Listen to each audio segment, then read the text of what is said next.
Mga kababayan nating seniors, kung kayo ay 60 o 65 pataas at miyembro kayo ng SSS o GSIS, pakinggan ninyo ito ng mabuti dahil ang video na ito ay maaring magbago ng inyong buwan-buwan na kinikita.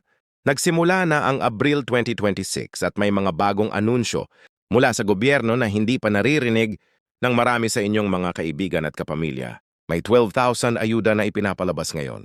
May mga adjustment sa pensyon at ito ang pinakamahalagang parte. May mga kondisyon na kung hindi ninyo malalaman, maaari kayong makaligtaan ng pera na para sa inyo. Hindi ito chismis. Hindi ito gawa-gawa. Ito ay nakabatay sa pinakabagong impormasyon mula sa SSS, GSIS at DSWD para sa taong ito. Kaya naman dito tayo magkakasama ngayon. Huwag ninyong sayangin ang 6 na minuto ng inyong oras. I-share ninyo ito sa inyong anak, sa inyong asawa, sa inyong kapitbahay na senior din. Dahil sa mundo ngayon ng impormasyon, ang pinakamahalaga at pinakamakapangyarihang bagay na mayroon tayo. Simulan na natin. Pag-usapan muna natin ang 12,000 na ayuda na maraming seniors ang nagtatanong tungkol dito. Ang programang ito ay bahagi ng pinagsanib na pagsisikap ng DSWD, ang Department of Social, Welfare and Development, kasama ang lokal na pamahalaan para sa mga indigent senior citizens. Ibig sabihin mga matatandang Pilipino na walang sapat na pinagkukunan ng kita at hindi miyembro ng SSS o GSIS. Kung kayo ay 600 pataas, nakatira sa Pilipinas, at nakalista sa listahan ng DSWD bilang isang indigent senior citizen, kayo ay kwalipikado para sa social pension na 1,000 bawat buwan. Sa isang taon yon ay 12,000. At ang magandang balita para sa Abril 2026 ay maraming munisipyo at lungsod ang nagsimula na ng mass payout ng naipon na ayuda lalo na sa mga lugar na nahuli ang distribusyon noong 2025. Kaya kung hindi pa kayo nakatanggap ng inyong pensyon para sa nakaraang ilang buwan, posible na ngayon na ay maaari kayong makatanggap ng lump sum na 3,000, 4,000 o mas mataas pa depende sa kung ilang buwan ang napalampas. Ngayon ang tanong ng marami ay paano ko malalaman kung kasama ako? Ang pinakamabilis na paraan ay pumunta sa inyong barangay hall at humingi ng listahan ng mga benepisyaro ng social pension. Kung nandoon na ang inyong pangalan, hintayin na lang ninyo ang paunawa mula sa inyong barangay at munisipyo. Kung hindi pa kayo nakalista, kausapin ang inyong barangay, captain o social worker at hilingin na kayo ay ma-assess para sa programang ito. Ang proseso ay libre at walang bayad. Huwag kayong maniwala sa sino ang hihilingin ng bayad para maisama kayo sa listahan. Iyon ay scam. Para naman sa ating mga miyembro ng SS, may ilang bagay tayong kailangang pag-usapan. Una, ang pension amount. Ang minimum na SSS pension ngayon ay nanatili sa 2,000 bawat buwan para sa mga may mas mababang kontribusyon. Ngunit ang average na pensyon para sa mga nagretiro sa pagitan ng 60 at 65 ay nasa hanggang 6,500 depende sa inyong salary, credit at bilang ng taon na nagbayad kayo ng SSS. Kung ang inyong aswa ay kasama ninyo sa plano at kayo ay may dependent minor children, may dagdag na allowance kayo na 250 bawat isa hanggang sa maximum na 5 dependents. Ang malaking update para sa 2026 ay ang patuloy na pagpapatupad ng SSS pension increase na ipinasa ng Kongreso. Ang mga pensyonado na nagretiro bago pa man ng 2022 ay may karapatang sa karagdagang adjustment sa kanilang buwan ng pensyon. Kung natutulog pa ang inyong adjustment, ito ang tamang panahon para personal na pumunta sa pinakamalapit na SSS branch or tumawag sa SSS hotline sa 1455. Huwag kayong mahiyang magtanong. Ito ang inyong pera. Kayo mismo ang nagbayad ng inyong mga kontribusyon sa loob ng maraming taon ng inyong buhay at trabaho.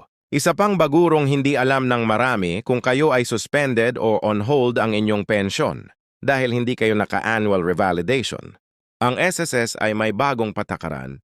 Para sa Abril 2026, nagbukas sila ng mas maraming oras para sa walk-in revalidation.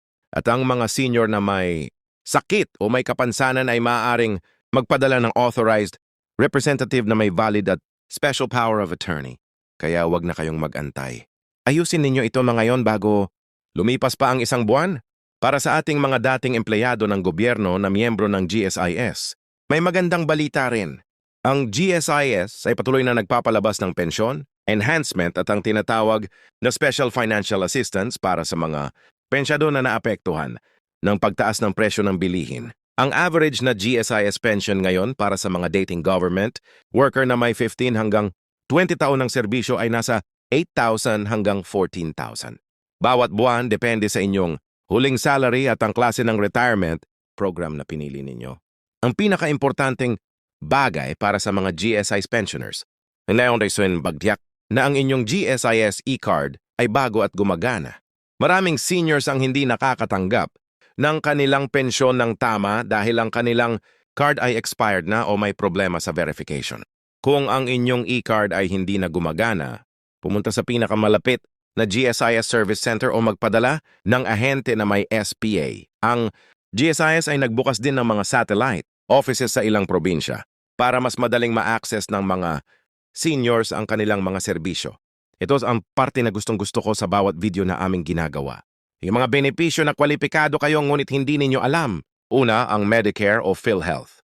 Bilang isang senior citizen na miyembro ng SSGSIS, kayo ay may karapatang sa PhilHealth coverage na walang karagdagang premium. Ibig sabihin, kung may sakit kayo at kailangan ninyong mag-hospital, ang PhilHealth ay magbabayad ng malaking bahagi ng inyong hospital bills. Huwag kayong pumunta sa ospital nang hindi dala ang inyong PhilHealth ID o member data record. Ang may benepisyo na ito ay nagkakahalaga ng libo-libong piso sa tuwing kailangan ninyo ito. Pangalawa, ang senior citizen discount at tax exemption. Ayon sa Republic Act 1994, kayo ay may karapatang sa 20% na diskwento at VAT exemption sa lahat ng medisina, pagkain sa restaurant, transportation at maging sa hotel. Maraming seniors ang hindi ginagamit ito dahil nahihiya o hindi nila alam ang kanilang karapatan. Ang inyong senior citizen ID ay inyong golden ticket. I-present ninyo ito sa kahit saan na establishento. And ang magandang balita ayon sa pinakabagong ruling, ang diskwento na ito ay applicable rin sa online na pagbili ng gamot sa mga accredited na pharmacy. Pangatlo, ang funeral benefit. Kung mayroon kayong mahal sa buhay na miyembro ng SS o GSIS at namatay na sila, huwag ninyong kalimutang i-claim ang funeral benefit. Ang SSS funeral benefit ay hanggang 40,000 at ang GSIS ay may katulad na benepisyo. Maraming pamilya ang hindi nag-a-apply dahil hindi nila alam o nalimutan sa gitna ng kalungkutan. Gawin itong isang detalye. Napag-usapan ng inyong pamilya ngayon habang maliwanag ang inyong isip. Ngayon, pag-usapan natin ang isang bagay na mahalagang malaman ninyo. Ang mga posibleng bawas o clawback sa inyong pensyon. Una, kung kayo ay nagtatrabaho pa rin at kumikita ng higit sa isang tiyak na halaga habang tumatanggap ng SSS pension, maaaring masuspend o mabawasan ang inyong pensyon. Ang SSS ay may patakaran na ang isang pensyonado na nagtatrabaho bilang isang regular na empleyado ay maaaring maapektuhan ng kanilang benepisyo. Kaya kung may part-time work kayo o negosyo, mas mabuting kumonsulta muna sa SSS bago kayo mag-accept ng trabaho. Pangalawa, ang mga overpayment na hindi ninyo alam. Minsan dahil sa error sa sistema ng SSS o GSIS, maaaring nakatanggap kayo ng sobrang bayad ng hindi ninyo alam. At kapag natuklasan nila ito, magpapadala sila ng abiso at iaaresto ang inyong susunod na pensyon upang mabawi ang sobrang bayad. Kung makatanggap kayo ng ganitong abiso, huwag kayong matakot. Pumunta sa SSS o GSIS at humingi ng malinaw na paliwanag at ng payment plan kung hindi kayo makabayad ng buo sa isang swak. Palagi kayong may karapatang makipag-usap at magnegosya sa kondisyon ng pagbabayad. Pangalawa, dito sa ibahalaga ang income tax. Ang mga pension mula sa SSS at GSIS ay generally exempt sa income tax sa ilalim ng Philippine law. Ngunit kung kayo ay tumatanggap ng karagdagang kita mula sa renta, negosyo o iba pang pinagkukunan habang nasa retirement, maaaring kailangan pa rin ninyong mag-file ng income tax return. Huwag ninyong baliwalain ng BIR. Mas mabuting kumonsulta sa isang accountant o sa inyong lokal na BIR office para masiguro na wala kayong anumang obligasyon na hindi ninyo alam. Alam nating lahat na ang pagpunta sa SSS or GSIS office ay bading maging nakakapagod lalo na para sa ating mga seniors. Kaya naman gusto kong ibahagi sa inyo ang ilang tips na magpapasimple ng inyong buhay. Una, pumunta ng maaga. Ang pinakamabuting oras ay 8 o 9 ng umaga bago pa magsimulang mataon ang pila. Dalhin ninyo ang lahat ng kinakailangang dokumento sa isang solong sobre, inyong valid ID, inyong SSS o GSIS number, inyong bank details kung kailangan ng update at ang kahit anong sulat o abiso na natanggap ninyo na may kaugnayan sa inyong concern. Pangalawa, gamitin ang online na serbisyo kung kaya ninyo. Ang SSS ay may SSS portal at ang GSIS ay may GWAPS kiosk at online na account. Kung may tumutulong sa inyo na anak o apo na sanay sa computer, maaari nilang tulungan kayong i-check ang inyong pension status, contribution history at i-update. Ang inyong personal na impormasyon nang hindi na kailangang lumabas pa ng bahay. Ito ay malaking tulong lalo na sa panahon ng tag-ulan o kapag hindi kayo masyadong well. Pangatlo, mag-ingat sa mga fixers sa labas ng SSS at GSIS offices. Maraming matatandang Pilipino ang nabibiktima ng mga taong nag-aalok na pabilisin ang proseso para sa bayad. Ang lahat ng serbisyo ng SSS at GSIS ay libre. Kung may sinasabi sa inyo na magbayad para maisulat ang inyong pangalan sa listahan o mapabilis ang inyong claim, iyon ay isang malaking pulang bandila. At sa huling bahagi ng ating pag-uusap ngayon, nais kong bigyan kayo ng ilang estratehiya para mapalaki ang inyong monthly income sa retirement. Una, kung kayo ay may asawang kasama ninyo at siya ay may sariling SSS o GSIS membership, siguraduhing nag-a-apply ang bawat isa sa inyo para sa inyong sariling pensyon.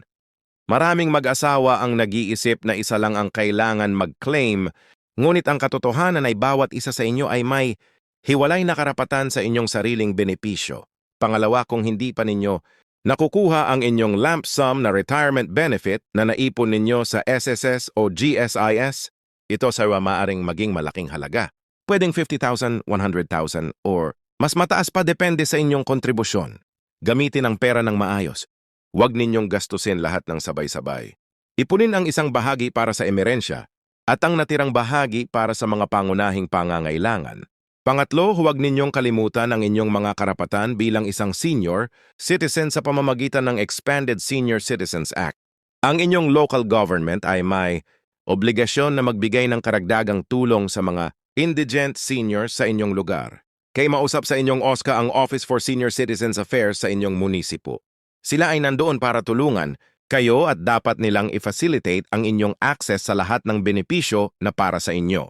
Mga kababayan, huwag ninyong hayaang lumipas ang Abril 2026 nang hindi ninyo sinisigurado ang inyong mga benepisyo, ang 12,000 ayuda, ang inyong SSS o GSIS, pension, ang inyong PhilHealth, ang senior citizen discount, lahat ng ito ay inyong karapatan. Pinaghandaan ninyo ito sa pamamagitan ng inyong mga taon, ng pagtrabaho at pagbabayad ng kontribusyon. Walang dapat mahiya na i-claim ang sarili nilang pera. Kung nakatulong sa inyo ang video na ito, i-share ninyo ito sa inyong mga mahal sa buhay.